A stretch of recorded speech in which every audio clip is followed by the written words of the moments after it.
तो दोस्तों आज हम फिर आपके लिए लेकर आए हैं देश और दुनिया की सभी ताजा बड़ी खबरें। फटाफट एक एक कर विस्तार से आज आपको बताएंगे, तो वीडियो को अंत तक जरूर देखें। दोस्तों वीडियो बनाने में हमें काफी मेहनत लगी है, तो वीडियो को तेजी से लाइक कर दें। इसी बीच पहली खबर में आपको बताएंगे मुसलमानों के विरोध में उतरी मध्य प्रदेश की भाजपा सरकार।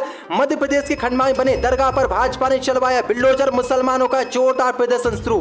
वहीं अगली खबर में आपको बताएंगे चीन को लेकर राहुल गांधी का मोदी पर बड़ा हमला, कहा देश के लिए खादी और राष्ट्रीय ध्वज के लिए चीनी पॉलिस्टर। वहीं आपको बताएंगे दिल्ली के डिप्टी सीएम मनीष सिसोदिया का मोदी पर बड़ा हमला, कहा एक भी स्कूल नहीं करने देंगे भाजपा को बंद। वहीं आपको अगली खबर में आपको बताएंगे सुप्रीम कोर्ट से योगी सरकार को लग सकता बड़ा झटका, सीजीआई यूयू ललित करेंगे पत्रकार कंपन के केस की सुनवाई, मिल सकती है आज पत्रकार को जमानत। वहीं आपको बताएंगे उत्तर प्रदेश में योगी सरकार में घर में नमाज पढ़ना हुआ सजा।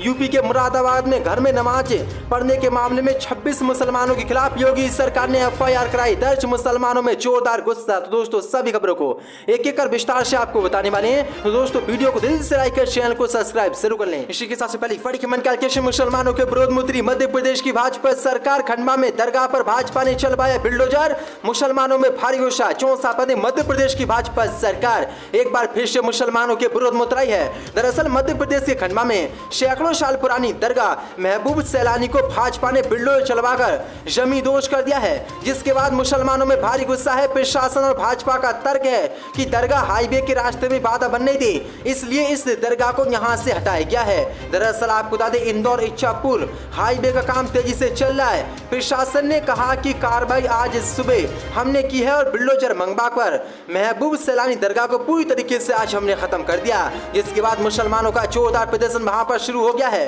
महबूब सैलानी दरगाह सैकड़ों साल से हिंदू मुस्लिम आस्था का प्रतीक थी। दरगाह हटाए जाने के खिलाफ लंबे समय से विरोध हो रहा था। दरगाह के खादिम लतीफ शाह ने बताया कि सुबह 5:30 बजे मैं बाहर चला गया था, तभी भाजपा ने अचानक बिल्डोजर बुलवाकर इस दरगाह को पूरी तरीके से खत्म कर दिया, जिसके बाद मुसलमानों में भारी गुस्सा है। इसी के साथ बड़ी खबर कैलकुलेशन, राहुल गांधी का मोदी पर एक और बड़ा हमला, कहा देश के लिए खादी और राष्ट्रीय ध्वज के लिए चीनी पॉलिस्टर। चौंसा पदे कांग्रेस नेता राहुल गांधी ने एक बार फिर से मोदी सरकार पर बड़ा हमला बोला है। राहुल गांधी ने हमला बोलते हुए कहा कि देश के लिए खादी लेकिन राष्ट्रीय ध्वज के लिए चीनी पॉलिस्टर। हमेशा की तरह पीएम के शब्द और कभी पीएम के शब्द और काम कभी मेल नहीं खाते। दरअसल आपको बता दें कांग्रेस ने आरोप लगाया कि हर घर तिरंगा अभियान के लिए चीन से तिरंगे आयात किए गए थे और चीन से मोदी सरकार ने कई करोड़ और कई लाख तिरंगे बनवाए थे, जिसका उपयोग भारत में किया गया था हर घर तिरंगा अभियान के तहत। इसी को लेकर अब राहुल गांधी ने मोदी पर बड़ा हमला बोला है और कहा है कि देश के लिए खादी और राष्ट्रीय ध्वज के लिए चीनी पॉलिस्टर मोदी है और इनके काम और शब्द कभी मेल नहीं खाते। इसी के साथ बड़ी खबर कैलकुलेशन, योगी को लग सकता है बड़ा झटका, सीजीआई यूयू ललित करेंगे आज पत्रकार कंपन के केस की सुनवाई, मिल सकती है जमानत। चौंसा पदे देश के नए चीफ जस्टिस यूयू ललित और जस्टिस एस.आर. भट्ट की पीठ केरल के पत्रकार सिद्दीक कंपन की याचिका पर आज सुनवाई करेगी। कंपन के खिलाफ यूपी पुलिस ने यूपीए के तहत आपराधिक साजिश मुकदमा दर्ज कराया है।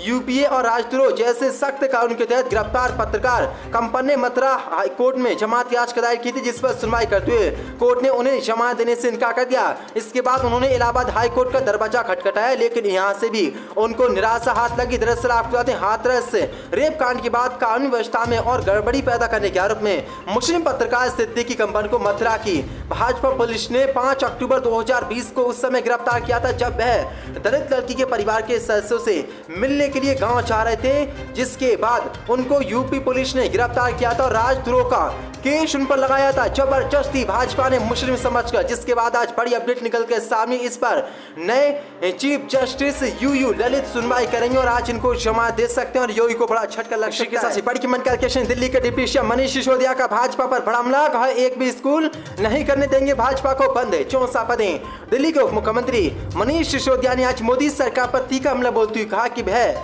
छात्रों के भविष्य की रक्षा के लिए उनके सामने ढाल की तरह खड़े रहेंगे और बीजेपी को राष्ट्रीय राजधानी में एक भी स्कूल बंद नहीं करने देंगे। सिसोदिया ने भाजपा पर गंभीर आरोप लगाते हुए कहा कि बीजेपी और मोदी सरकार दिल्ली के सरकारी स्कूलों को बंद करने की साजिश कर रही है। गरीब बच्चों को विश्व स्तरीय स्कूलों में उत्कृष्ट शिक्षा प्राप्त करते हुए बीजेपी बर्दाश्त नहीं कर सकती। सिसोदिया ने कहा कि बीजेपी केजरीवाल के शिक्षा मॉडल से डरी हुई है। एक बार जब देश ये समझ जाएगा कि पूरे भारत में स्कूलों को दिल्ली की तरह बदला जा सकता है, तो बीजेपी के हर जगह निजी स्कूल खोलने के मॉडल का अंत हो जाएगा। 400 बड़ा हमला, मनीष सिसोदिया ने मोदी पर बोला। पढ़ के मन का क्वेश्चन, यूपी की योगी सरकार में नमाज पढ़ना हुआ गुनाह। यूपी के मुरादाबाद में घर में नमाज पढ़ने के मामले में 26 मुसलमानों पर FIR दर्ज। 400 पर उत्तर प्रदेश के मुरादाबाद जिले के छाजिलेट थाना क्षेत्र में सामूहिक रूप से नमाज पढ़ने के मामले में 26 मुसलमानों के खिलाफ पुलिस ने केस दर्ज किया है। यूपी पुलिस ने एक युवक की शिकायत पर 16 नामजद और 10 अज्ञात नमाज पढ़ने वालों मुस्लिमों के विरुद्ध ये केस दर्ज किया है। वहीं पूरी घटना का संज्ञान पुलिस अधीक्षक देहात संदीप कुमार मीणा द्वारा लेते हुए अग्रिम कार्रवाई सुनवाई के लिए आदेश दिया है। दरअसल आपको बता दें, जिले के थाना क्षेत्र छाजिलेट इलाके के अंतर्गत आने वाले ग्राम दूलपुर के कुछ हिंदू समुदाय के लोगों का आरोप है कि गांव में नई परंपरा शुरू हुई है। वाहिद और मुस्तकीम अपने मकान पर सामूहिक तौर पर नमाज पढ़ा रहे हैं। गांव वाले दोनों युवकों पर गांव के अंदर नई परंपरा शुरू करने का इल्जाम लगाया। हिंदू समुदाय के लोगों ने इसका विरोध किया, जिसके बाद आज और 26 मुसलमानों पर योगी सरकार ने मुकदमा दर्ज किया है। और यूपी की योगी सरकार में अब घरों में भी नमाज पढ़ना मुसलमानों का गुनाह हो गया है। पहले तो सड़क पर नमाज पढ़ लेते थे तो FIR दर्ज हो जाती थी, UPA लग जाता था, लेकिन अब घर में भी नमाज पढ़ना एक तरीके से गुनाह कर दिया है। मुद्दा महाराष्ट्र में उद्धव ठाकरे को एक और झटका, एकनाथ शिंदे ने बदल दिया शिवसेना के दफ्तर का पता। 4 पदें। महाराष्ट्र में महाविकास अघाड़ी सरकार गिरने के बाद एकनाथ शिंदे ने अब उद्धव ठाकरे को एक और बड़ा झटका दिया है। शिंदे गुट ने शिवसेना के पार्टी केंद्रीय कार्यालय का पता बदल दिया है। शिवसेना का नया पता अब ठाणे के आनंद आश्रम में किया गया है। ठाणे को एकनाथ शिंदे का गढ़ भी माना जाता है। शिवसेना के केंद्रीय कार्यालय मुंबई के दादर इलाके में स्थित है। अब पार्टी के कार्यालय का पता बदलने से महाराष्ट्र की राजनीति में एक बार फिर से बड़ी घटना है। सिंधु गुट के नेता यशवंत यादव को मुंबई में विभाग प्रमुख के रूप में नियुक्त किया गया है। उन्हीं की नियुक्ति पत्र पर पार्टी के केंद्रीय कार्यालय का पता आनंद आश्रम श्री भवानी चौक टेम्बी नाका ठाणे पश्चिम लिखा हुआ है। दरअसल बड़ी अपडेट है, अब बड़ा झटका एक बार फिर से शिवसेना को दिया है उन्होंने। इसी के साथ बड़ी खबर निकाली, कांग्रेस के भारत जोड़ो यात्रा के वीडियो पर भड़के बीजेपी, दिग्विजय सिंह को बताया हिंदू विरोधी। 4 पदें।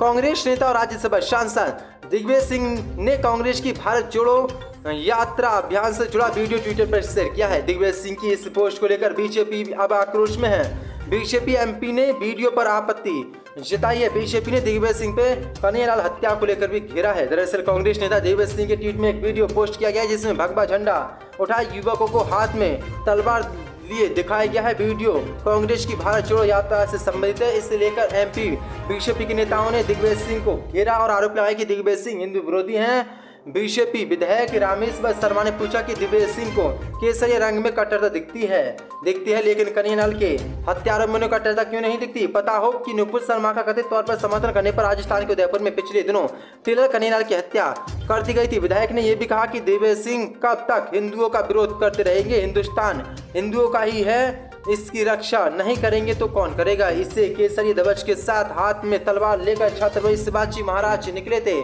तब सौराष्ट्र की स्थापना हुई थी। भगवा ही है जो कश्मीर से कन्याकुमारी तक देश को जोड़ेगा। 400 बड़ा हमला। इसी के साथ सिपाही की मंडल के ट्विन टावर को लेकर केशव प्रसाद बोले, अखिलेश बताएं कैसे बना ट्विन टावर। सपा बोली बीजेपी को चंदा देता है सुपर टैग। 4 पदें।